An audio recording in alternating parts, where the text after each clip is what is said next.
سبحانك لا علم لنا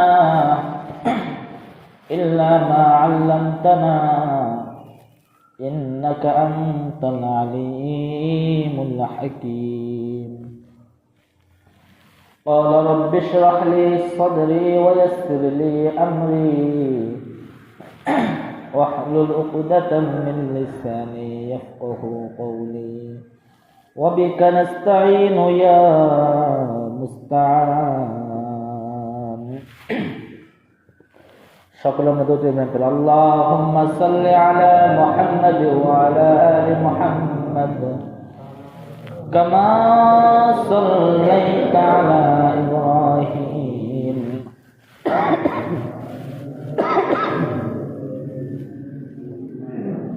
ওয়া আলা আলি ইব্রাহিম ইন্নাকা হামিদুম মাজিদ।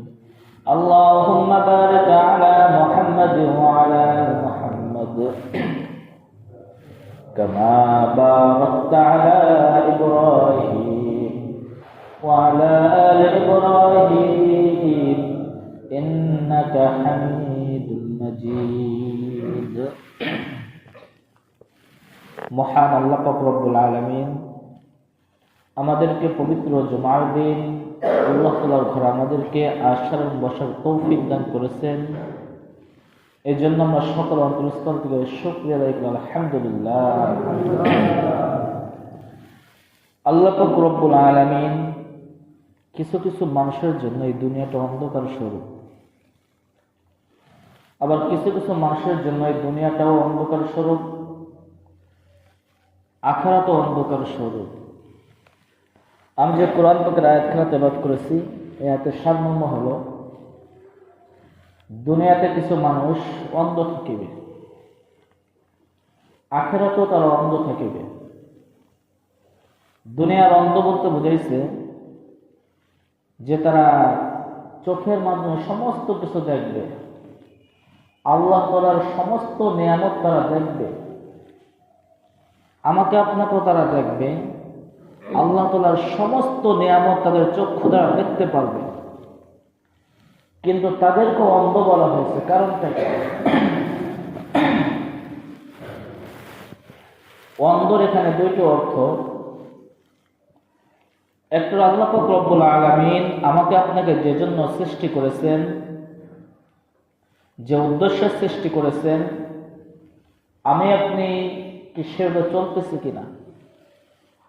দুনিয়ার সমস্ত কিছু এই চক্ষু দ্বারা দেখতেছি, কিন্তু যখনই আলেমগণ নামাজের কথা বলে, যখনই যাকাতের কথা বলে, যখনই হজের কথা বলে, যখনই কবিরা গুনাহ থেকে বেঁচে থাকার কথা বলে, তখনই কিছু কিছু মানুষ আছে এমন ভাব করে মনে হয় সে দুনিয়া থেকে বিদায় নেবে না। কি করবে না? দুনিয়া থেকে আর বিদায় নেবে না। আল্লাহ পাক রব্বুল আলামিন এদের ব্যাপারে আয়াতটি নাযিল করেছেন। আজ আমার আপনার ফ্যামিলির দিকে তাকাইলে দেখা যায়, আজ আমার আপনার ফ্যামিলির দিকে লক্ষ্য করলে দেখা যায় আল্লাহ রসুলের তরিকা অনুযায়ী চলতেছে কিনা। যদি আজ আল্লাহ রসুলের তরিকা অনুযায়ী যদি আমার ফ্যামিলিকে না চালাইতে পারি, আমি যদি আল্লাহ রসুলের তরিকা অনুযায়ী চলতে না পারি, আল্লাহ পাক রব্বুল আলামিন বলেন তারা অন্ধ, তারা কিছুই দেখে না। এই দুনিয়াতে আমি আপনি যদি অন্ধ থাকি কোনো সমস্যা নাই, কিন্তু আমি আপনি ঈমান গ্রহণ করেছি, ইসলামের ছায়াতলে আশ্রয় নিয়েছি, আমার আপনার একদিনকে পরকালে যাইতে হবে কিনা? সকলের যাইতে হবে না? মুসলমান বন্ধুগণ, আল্লাহ পাক রব্বুল আলামিন কোরআন পাকে বলেন, ওয়ামান কানা ফি হাযিহি আ'মা ফাহুয়া ফিল আখিরাতি আ'মা ওয়া আদাল্লু সাবিলা। এই দুনিয়ার বুকে যাদের দুটি চক্ষু দেওয়া হয়েছে, এই চক্ষু দ্বারা তারা ভালো জিনিস দেখে না, আল্লাহ রসুলের তরিকা অনুযায়ী চলে না, রসুলের তরিকা অনুযায়ী চলে না। তুমি মনে করেছো তোমার কাছে মালাকুল মউত আসবে না, এটা তুমি মনে করেছো না, মালাকুল মউত অবশ্যই আসবে। এই দুনিয়াতে তোমাকে পাকড়াও করা হবে না, এই দুনিয়াতে তুমি নামাজ না পড়লে তোমাকে ধরাও হবে না। কিন্তু যখন কাল কিয়ামতের ময়দানে যাবা, আল্লাহ রাসূলের সুপারিশ তুমি পাইবা না। কাল কিয়ামতের ময়দানে সমস্ত মানুষ যখন হিসাব নিকাশ নিয়ে ব্যস্ত থাকবে, যারা দুনিয়াতে ভালো কাজ করেছে, সৎ কাজ করেছে, আল্লাহ রাসূলের তরিকা অনুযায়ী চলেছে, একমাত্র শুধুমাত্র তারাই আল্লাহ রাসূলের সুপারিশ পাইবে। আর দুনিয়াতে যারা নামাজ পড়তো না, আল্লাহ রাসূলের তরিকা অনুযায়ী চলতো না, কাল কিয়ামতের ময়দানে তারা অন্ধকার হয়ে যাবে।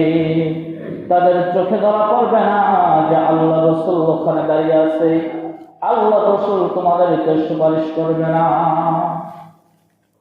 এই দুনিয়াতে আমার আপনার সমস্ত কিছু চলতেছে, দুনিয়াও তো তাদেরকে অন্ধকার বলা হয়েছে, বন্ধ বলা হয়েছে। পরকালেও আমি আপনি যে রাসূলকে দেখবো না, আর কাল কিয়ামতের ময়দানে যদি রাসূলকে না দেখি, তাহলে আমি আপনি কিভাবে রাসূলের সুপারিশ নেব? নিতে পারবো নাকি? একজন কানাকে যদি বলা হয়, যাও তুমি চেয়ারম্যানের কাছ থেকে টাকা নিয়ে আসো, একটি স্বাক্ষর নিয়ে আসো যে তুমি ওখানে নাগরিক, তা তুমি তো চেয়ারম্যানকে চিনবা না। চেয়ারম্যানকে চিনবে? কোনোই চেনার উপায় নাই। এই দুনিয়ার কথা বলতেছি। হ্যাঁ, যে সে যদি কোনো রোগ ধরে মানুষের মাধ্যমে যদি যায়, তাহলে অবশ্যই চিনবে। ঠিক এই দুনিয়ার বুকে যদি কোনো মানুষ আলেম সমাজের সাথে থাকে, পীর আউলিয়াদের সাথে থাকে, নিজের আমল না করতে তাদের সোহবতে যদি থাকি, তাহলে ওই ওসিলা আল্লাহ পাক রব্বুল আলামিন অবশ্যই মাফ করে দিতে পারেন, আল্লাহ রাসূলের সাথে সুপারিশ করাইতে পারেন। কি পারেন না? অবশ্যই পারেন। আপনি যখন আলেম সমাজের সাথে মিশবেন, আপনার বন্ধু যখন আলেম হবে, একজন ভালো মানুষ হবে, অবশ্যই আপনার ভালো কাজ করতে হবে। আজ আপনি বন্ধু বানাইতেছেন যারা নামাজ পড়ে না, যারা ইবাদত করে না, তাদেরকে যদি আপনি বন্ধু বানান, এই দুনিয়াতেও আপনি সফল কাম হইতে পারবেন না, পরকালেও সফল কাম হইতে পারবেন না। আজ আমি আপনি ছোটবেলায় সন্তানদেরকে শিক্ষা দিতেছি না, দিনই শিক্ষা দিতেছি না, কিন্তু সাহাবায়ে কেরামের অবস্থা কেমন ছিল? আজ আমার আপনার সন্তানকে যদি ছোট থেকে যদি শিক্ষা দিই, এরা দুনিয়াও তো শান্তিতে থাকবে, পরকালেও শান্তিতে থাকবে। আজ আমার আপনার মনের কথা, মনের ভাবনা, চেতনা, যে আমার সন্তান যদি হয়, আমি দুনিয়াতে বড় অফিসার বানাইব, দুনিয়ার শিক্ষা দিব, আমার সন্তান ডাক্তার হবে, আমার সন্তান হওয়ার 3 বছর পরে আমি বেড়াতে ভর্তি করে দিব, কোরআনের দরকার নাই, মক্তব দরকার নাই। এটা আমার আপনার চেতনা হয়ে গেছে। আমার আপনার সন্তানকে মসজিদে চিনাবো না, মাদ্রাসা চিনাইব না, আমার সন্তান হওয়ার সঙ্গে সঙ্গে টিভি চিনাইব, মোবাইল চিনাইব, দুনিয়ার চাকচিক্য চিনাইব, বেড়াত স্কুল চিনাইব, মক্তবের দরকার নাই। এটা আমার আপনার আকাঙ্ক্ষা হয়ে গেছে।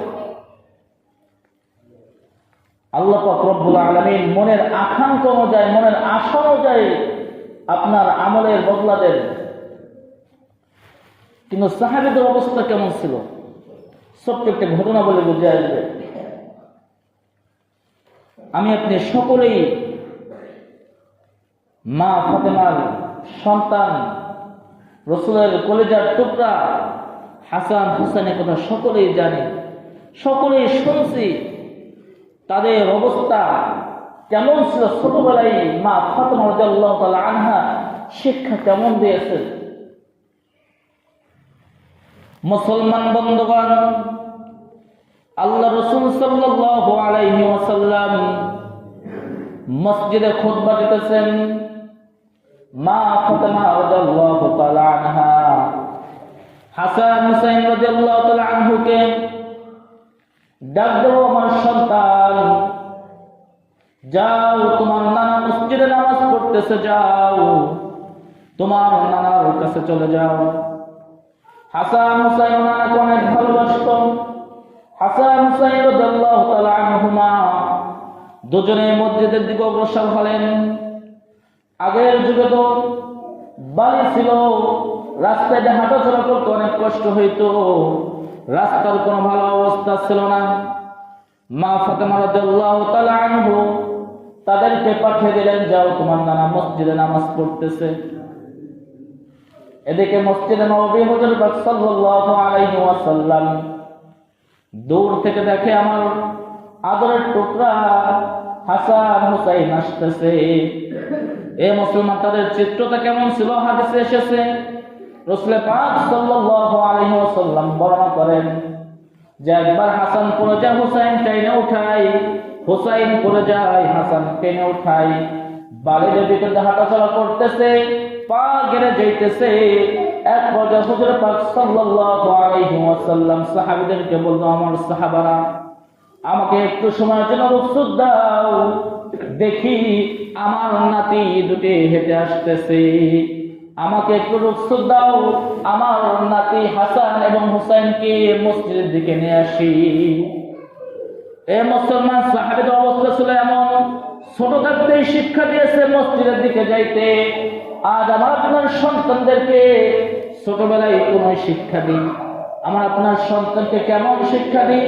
আমার আপনার সন্তানকে এমন শিক্ষা দিয়ে থাকি যে ছোট হতেই মোবাইল একটা হাতে ধরিয়ে দিই, ছোট থাকতেই টিভির রিমোটটা হাতে দিয়ে দিই। এ মুসলমান, এই সন্তান বড় হয়ে আপনার জন্য ভয়ানক হয়ে দাঁড়াবে। কারণ বর্তমান যুগ জামা দেখা যায়, আপনার সন্তান যদি আপনি মোবাইল দেন, এই সন্তান আদবই হবে না, বেয়াদব ছাড়া আদবই হবে নাকি? কারণ মোবাইল টিভির বর্তমান যে সমস্ত জিনিস দেখানো হয়, এতে সন্তান মানুষের মতো মানুষ হয় না। আমি আপনি যদি সাহাবায়ে কেরাম থেকে যদি আদর্শ গ্রহণ করতে পারি, রাসূলের যদি আদর্শ গ্রহণ করতে পারি, এই দুনিয়াতেও সফল কাম, পরকালে সফল কাম। কালকে সন্তানদেরকে ইলমে দ্বীন শিক্ষা করাবো তো ইনশাআল্লাহ, ভালো জিনিস শিখাবো তো ইনশাআল্লাহ। আল্লাহ তো আমাদের সকলকে নবীর সুন্নাত তরিকায় চলার তৌফিক দান করুক। যা সুন্নাত পড়েন, 4 রাকাত কবলা জুমা সুন্নাত পড়েন।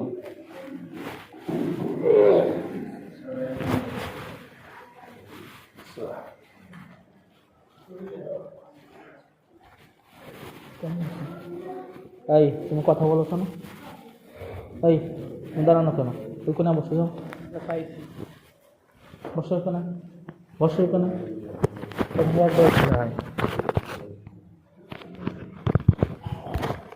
মসজিদে এসে কথা বলো। সুবহানাকা লা ইলমা লানা ইল্লা মা 'আল্লামতানা ইন্নাকা আনতাল আলীমুল হাকীম। قال رب اشرح لي صدري ويسر لي أمري واحلل عقدة من لساني يفقه قولي وبك نستعين يا مستعان